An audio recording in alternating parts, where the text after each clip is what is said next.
Bharatiya Janata party के प्रवक्ता नेता मेरे साथ आज की चर्चा में जुड़ रहे हैं शहजाद पूनावाला। मेरे साथ अजीज खान है, समाजवादी पार्टी के नेता है, उनका अभिनंदन है। मेरे साथ धर्मवीर चौधरी है, बहुजन समाज पार्टी के वरिष्ठ नेता है, प्रवक्ता है। मेरे साथ इस चर्चा में जुड़ रहे हैं असीम वकार साहब, जो कि ओवैसी साहब की पार्टी के नुमाइंदे हैं और उनकी पार्टी के प्रवक्ता है, उनका भी अभिनंदन है। मैं सबसे पहले संबित पात्रा आप ही से शुरुआत करता हूं। 40 सेकंड में एक बात का जवाब दे दीजिए। उन्होंने यानी अखिलेश यादव जी ने कहा कि जिन्ना, पंडित नेहरू, सरदार पटेल, महात्मा गांधी एक ही कॉलेज से पढ़े और फिर बैरिस्टर बने और फिर उसके बाद सबने देश की आजादी की लड़ाई लड़ी। उसमें वो तुष्टीकरण का घी नहीं डाल रहे थे, लेकिन मुख्यमंत्री योगी आदित्यनाथ ने डाल दिया।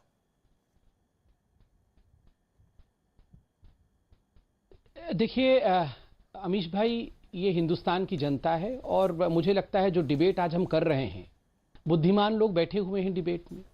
इतने भी हम अनभिज्ञ नहीं हैं कि कौन किस कारण से जिन्ना के नाम का इस्तेमाल कर रहा है, ये हम समझ नहीं पाए और हिंदुस्तान की जनता समझ नहीं पाए। किस कारण से मुलायम सिंह यादव जी ने कहा था कि अगर आवश्यकता पड़ती तो 16 को मारा है, उससे अधिक राम भक्तों को गोली से मार सकते थे। उस समय भी जनता समझ रही थी कि मुलायम सिंह यादव ने यह क्यों कहा है। और आज भी अखिलेश जी ने सरदार पटेल को जिन्ना के साथ इक्वेट क्यों किया है, यह भी आज हम समझ रहे हैं। देखिए, सरदार पटेल को लेकर जिस प्रकार का एक चित्रण, जिस प्रकार का एक नैरेटिव, जिस प्रकार का एक माहौल भारतीय जनता पार्टी ने विगत कुछ वर्षों से देश में निर्मित किया है, यह आवश्यक था। बहुत वर्षों से दलगत पॉलिटिकल राजनीति के कारण, पारिवारिक राजनीति के कारण नेहरू जी को बड़ा बनाया गया, सरदार पटेल को छोटा रखा गया। तो स्वाभाविक रूप से जब सरदार पटेल अपने वास्तविक स्वरूप में आए, भारतीय जनता पार्टी, प्रधानमंत्री नरेंद्र मोदी जी के कारण, अमित शाह जी के कारण, तो अन्य पार्टियों को लगा कि चलो हम भी इस पूरे बहती गंगा में हाथ धोते हैं, सरदार पटेल का गुणगान करते हैं। मगर आप सोचिए, सरदार पटेल का गुणगान भी ये स्टैंड अलोन रूप से नहीं कर सकते थे। उसमें भी उनको जिन्ना का पुट लाना था, क्योंकि उनको लगा कि अगर अकेले सरदार पटेल के विषय में मैं कह दूं तो कहीं ना कहीं एक ऐसा वर्ग है जो नाराज हो जाएगा। इसलिए इसमें भी जिन्ना का तड़का लगा दिया जाए, ताकि तुष्टीकरण के माध्यम से मेरा जो कोर वोट बैंक है वो नाराज नहीं हुई। इसी कारण से बहुत सोच समझ करके, ये अनायास ही जीभ फिसलने वाली बात नहीं है, बहुत सोच समझ करके ये लाइन डाला गया है कि जिन्ना साथ में पढ़ता था और उसने भी आजादी दिलाई। केवल पटेल ने नहीं दिलाई। जो एक वर्ग खुश हो जाए, दूसरे वर्ग को खुश करना है तो जिन्ना का तड़का भी लगाना पड़ेगा। तो सोच समझ के। अमीश भाई, मैं समाप्त कर रहा हूं सिर्फ इतना कहते हुए, इस देश में हो क्या रहा है आप सोच के देखिए। 4 दिन पहले हम डिबेट कर रहे थे और उसमें पक्ष और विपक्ष था कि भारत के हारने पर, पाकिस्तान के जीतने पर इंडिया में सेलिब्रेशन होना चाहिए या नहीं होना चाहिए। अगर आप पाकिस्तान जिंदाबाद के नारे लगाते हो तो क्या गिरफ्तारी होनी चाहिए, नहीं होनी चाहिए। समाजवादी पार्टी इसमें विपक्ष में खड़ी थी। कुछ दिन पहले अलीगढ़ मुस्लिम यूनिवर्सिटी में जिन्ना की तस्वीर उतर सकती है या नहीं उतर सकती है, यह विषय चर्चा का था।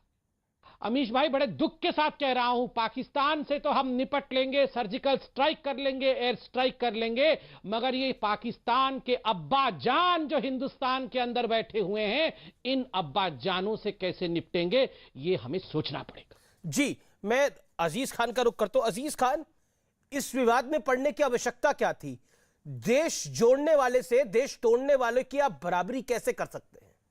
इसके पीछे लॉजिक क्या है? देखिए अमीश जी, बड़ी गंभीरता से मैं संबित पात्रा जी की बात को सुन रहा था। देखिए, वो कितनी सफाई से बात कर रहे थे। मैं जानना चाहता हूं कि माननीय अखिलेश यादव जी जब कल अपना स्पीच दे रहे थे, उस प्रोग्राम में थे, तो उन्होंने केवल अकेले एक बात नहीं कही थी। खाली जिन्ना जी की बात नहीं, जिन्ना की बात नहीं कही थी, सरदार पटेल की बात नहीं कही थी। उन्होंने और भी मुद्दों पर चर्चा किया था। आखिर उस पर डिबेट क्यों नहीं? उन्होंने गैस सिलेंडर की बात भी की थी। उन्होंने कहा था कि 2014 मतलब आप एक्सेप्ट कर रहे हैं कि उन्होंने जिन्ना पे भी बात की थी, यानी जुबान फिसली नहीं थी? क्योंकि आपके एक प्रवक्ता कह रहे थे जुबान फिसली थी, आप कह रहे थे कि जिन्ना पे भी बात करी थी, सिलेंडर पे भी बात करी थी, यानी जिन्ना पे भी बात की गई थी। तो विषय तो नहीं। तो मेरा सवाल यह है कि देश जोड़ने वाले से देश तोड़ने वाला बराबर कैसे? मेरा सवाल यह है आपसे। सिलेंडर, आप सिलेंडर दिखा लीजिए, सिलेंडर को आगे रख लीजिए, लेकिन सिलेंडर को आगे रखने से जिन्ना थोड़ी छुप जाएगा। जिन्ना के विषय में तो बात रखी ना आपने। मैं उसी मुद्दे पे आ रहा हूं। अमीश जी मुझे मौका दें। बिल्कुल अमीश जी मुझे मौका दें। बोलिए बोलिए। माननीय अखिलेश यादव जी ने यह भी कहा था कि 2014 में गैस का सिलेंडर कितना था? 546 रुपए था, आज 992 हो गया है। उन्होंने कहा था कमर्शियल गैस का रेट उस वक्त जो 900 रुपए था आज 2000 के पार हो गया है। और कानून व्यवस्था की स्थिति क्या है? अरे तो गैस सिलेंडर की आप लोग बात कर लेते हैं, ये जिन्ना वाली गैस क्यों निकाल लिया आपने? ये गैस जहरीली है। के नीचे वसूली को लेकर के जिस तरीके से हत्या की जा रही है ये बहुत शर्मनाक है। ये भी बात कहा था, उन्होंने कहा था निहत्थे किसानों को कुचला जा रहा है। अच्छा एक अजीज खान साहब, आप तो उनका पूरा भाषण ही रिपीट करने लग गए।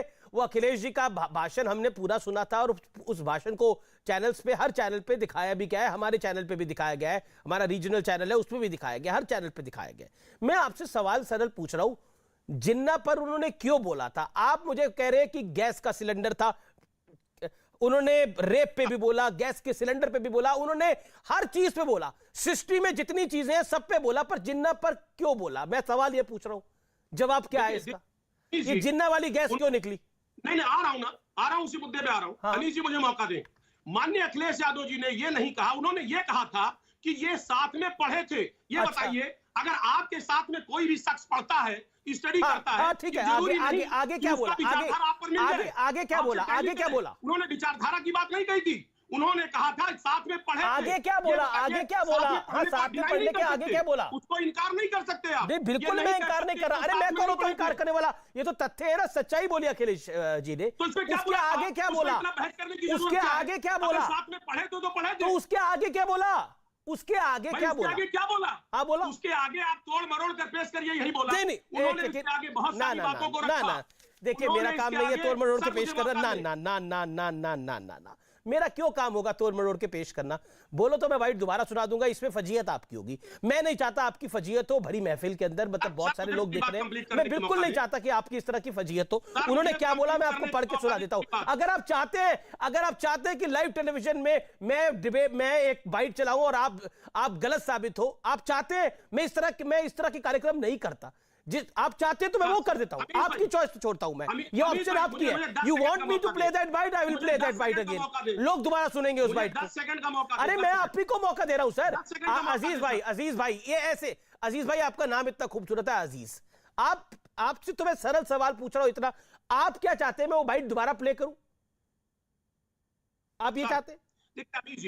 अमीश जी मेरा एक निवेदन है, कि क्या संबित पात्रा जी आडवाणी जी से बड़े नेता हैं? उन्होंने जो स्टेटमेंट दिया, तो आडवाणी जी का हाल नहीं देखा आपने? 2005 में कहा, तो आप ठीक है, आप आडवाणी जी से बराबरी कर रहे हैं, मतलब आडवाणी जी का हश्र नहीं देखा? क्या हुआ पॉलिटिकल हश्र? 2009 का चुनाव हार गए थे एल के आडवाणी। सत्य को ना संबित पात्रा जुटवा सकते हैं ना अजीज खान जुटवा सकते हैं। 2009 का चुनाव लाल कृष्ण आडवाणी हार गए थे, और क्यों हारे थे? जिन्ना की वजह से हारे थे। ये एल के आडवाणी को भी पता है, बीजेपी को भी पता है। नहीं तो फिर अब आप क्या कह रहे हैं? अब आप बताइए। नहीं, अब आपने लाइन बदल ली, अब आप बाइट को दोबारा प्ले करना नहीं चाहते।